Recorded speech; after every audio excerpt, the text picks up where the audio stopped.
안녕하세요. 저는 약사 최종훈이라고 합니다.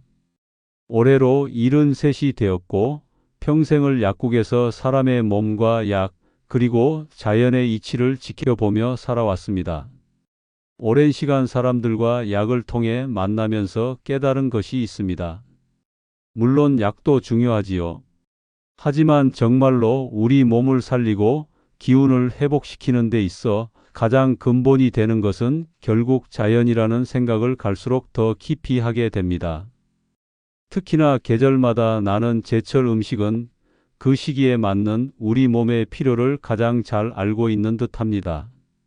요즘처럼 봄 기운이 퍼지고 겨울에 움츠렸던 몸이 서서히 깨어나는 시기에는 제 마음속에 가장 먼저 떠오르는 음식이 하나 있습니다. 바로 두릅입니다. 막산에서 올라온 연한 두릅순을 살짝 데쳐서 초고추장에 콕 찍어 먹어보면 그 특유의 쌉싸래한 맛이 겨울 내내 무뎌졌던 입맛을 번쩍 깨워줍니다. 뿐만 아니라 몸 안에 조용히 머물러 있던 기운이 다시 돌기 시작하는 느낌마저 들지요. 어릴 적엔 그저 어머니께서 밥상 위에 내어주시던 나물 반찬 중 하나였지만 이제 와서 돌이켜보면 두릅은 단순한 나물이 아니라 정말로 자연이 주는 봄의 보약이라고 말씀드릴 수 있습니다. 두릅에는 사포닌이라는 귀한 성분이 다량 들어 있습니다. 이 성분은 인삼에도 들어있는 것으로 잘 알려져 있는데요. 면역력을 높이고 피로를 풀어주는 데에 매우 효과적인 물질입니다. 저처럼 나이가 들고 예전보다 기력이 떨어졌다고 느끼시는 분들에게는 이런 자연 식물이 몸을 안에서부터 바로 잡아주는데 큰 역할을 해주지요.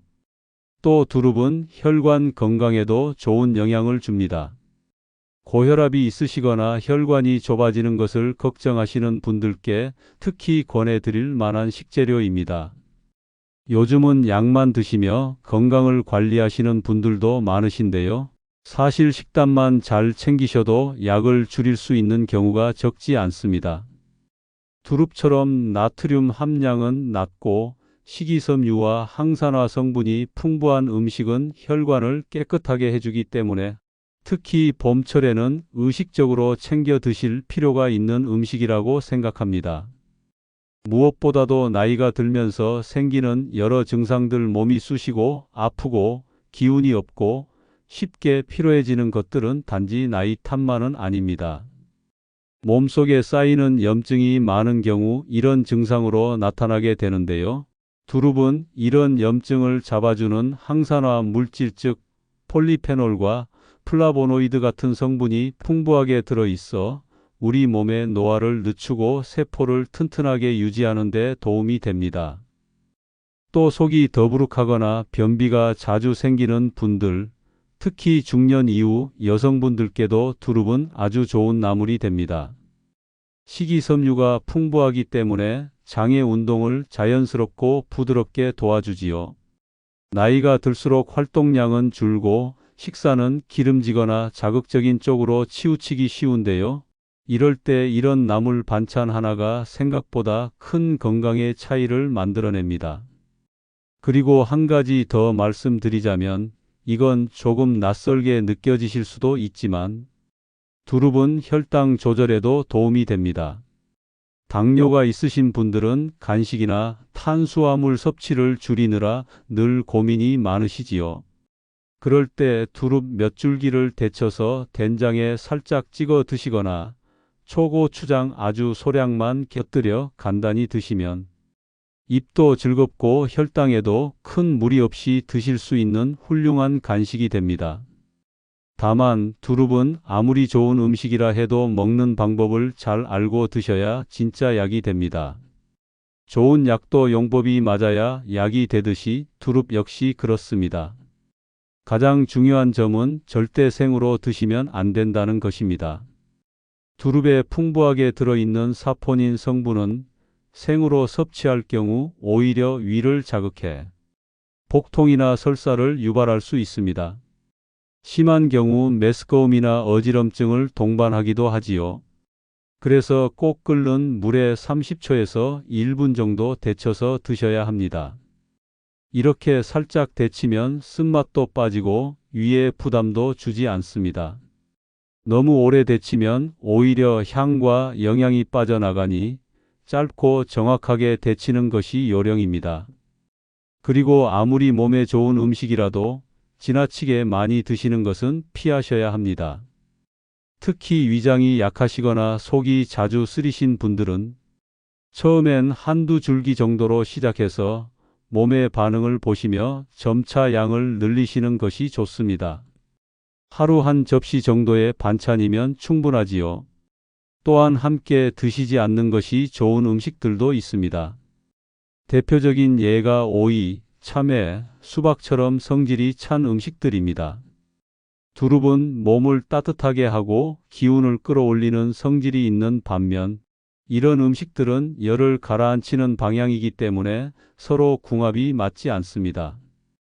같이 드시면 속이 불편하거나 복통이 생기기 쉬우므로 특히 손발이 차거나 위장이 냉한 분들은 더욱 주의하셔야 합니다. 그리고 술과의 궁합도 좋지 않습니다. 두릅 무침에 막걸리 한 잔 생각만 해도 입맛이 도는 조합이긴 하지만 두릅 속 사포닌이 간 해독 작용을 한다고 해도 알코올과 함께 섭취하면 오히려 간에 부담이 될 수 있습니다. 위장에도 좋지 않으니 특히 간 수치가 걱정되거나 지방간, 간 질환이 있으신 분들은 두릅과 술을 함께 드시는 건 피하시는 것이 좋겠습니다. 요즘은 두릅을 삼겹살이나 기름진 음식과 함께 드시는 분들도 계시는데요. 사실 그렇게 드시면 두릅 본래의 담백함도 살지 않고 소화도 더디게 됩니다. 두릅의 해독 작용 또한 떨어질 수 있으니 기름기 없이 데쳐서 간단히 초고추장이나 된장에 찍어 드시는 것이 가장 이상적인 방식이라 할 수 있습니다. 그리고 마지막으로 두릅이 어떤 음식과 함께 먹느냐에 따라 그 효능이 더 커질 수 있다는 점도 꼭 기억해 두셨으면 합니다. 예를 들면 데친 두릅에 참기름 한 방울을 톡 떨어뜨려 무쳐 보세요. 단순히 맛이 좋아지는 것을 넘어 건강에 훨씬 이로운 궁합입니다. 참기름은 불포화 지방산이 풍부해서 두릅에 들어있는 사포닌과 항산화 물질의 흡수를 도와주고 자체적으로도 간을 보호하고 기운을 푹 돋우는 작용이 있으니 두릅과 만나면 간 건강에 큰 시너지를 내지요. 또 전통 식재료인 된장과의 궁합도 빼놓을 수 없습니다. 된장은 발효식품이라 장 건강에 좋을 뿐 아니라 단백질과 아미노산이 풍부해 두릅의 해독 작용과도 잘 맞고 소화 흡수도 도와줍니다. 두릅을 된장국에 넣어 끓이거나 된장에 살짝 찍어 드시는 것, 이건 예로부터 어머니들께서 차려주시던 건강밥상 그대로지요. 여기에 계란도 더해 보실 수 있습니다. 두릅은 단백질 함량은 적지만 항산화 성분과 식이섬유가 풍부하고 계란은 고른 아미노산과 비타민, 단백질이 가득하니 함께 드시면 기력 회복과 노화 방지에 큰 도움이 됩니다. 특히 봄철 입맛 없으신 어르신들께 두릅 계란전을 부쳐 드리면 밥 한 그릇은 거뜬히 드실 수 있으실 겁니다. 마지막으로 들깨입니다. 들깨는 오메가3 지방산이 풍부해 혈관을 유연하게 하고 염증을 가라앉히는 데 탁월한 작용을 합니다. 두릅과 함께 드시면 혈압 조절, 고지혈증 예방에도 좋은 효과를 볼 수 있습니다. 두릅국에 들깨가루를 살짝 넣거나 무침에 넣으셔도 고소한 맛과 영양이 함께 살아납니다.